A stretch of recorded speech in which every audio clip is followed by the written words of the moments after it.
Okay, this is video 3 on Chapter 9, Negative News, delivering negative messages.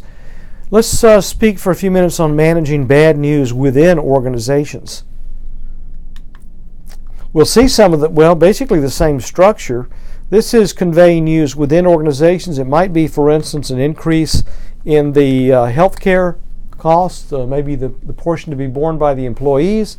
It might be news of layoffs, or a facility shutdown. It might be, I can think of any number of things, a hiring freeze or a wage freeze, more importantly.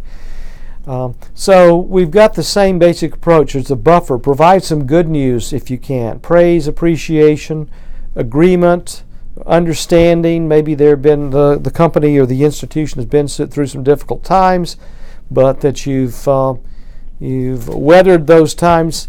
Maybe what you're going to tell people is that, for instance, there are not going to be any raises this next year, but some good news is that there aren't going to be any layoffs. Discuss the facts leading to the reasons section. That is, describe the circumstances that are basically going to give rise to maybe a fall off in sales. Maybe it's the overall economy is struggling. Maybe you've lost a major customer. But identify the facts leading to what are now going to be the reasons. Explain what caused the decision necessitating the bad news. If there was a particular event, for instance, or the arguments, it may be a number of points or conclusions based on the facts that were maybe identified in the buffer. Use objective, non-judgmental, and non-discriminatory language. Objective, means that it's not emotional. There's no finger pointing. It is again based on the facts. You want to really deal with reasons here, and not with feelings.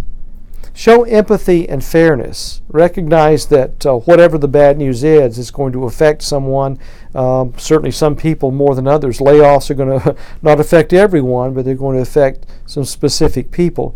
It may be that raises, freezes and raises are going to hurt everyone in some sense, but you might imagine that those lower paid employees are the ones who may feel the pinch a bit more than the higher paid employees. Explain the bad news clearly. So here's the bad news again. Notice this, the format that we've talked about before. Explain the bad news clearly, but don't emphasize it. Don't accentuate it.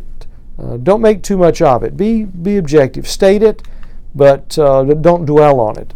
Avoid negative language. We've seen that before.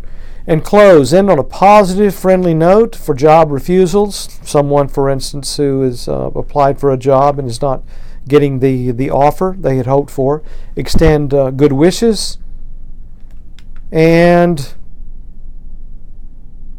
there you have it.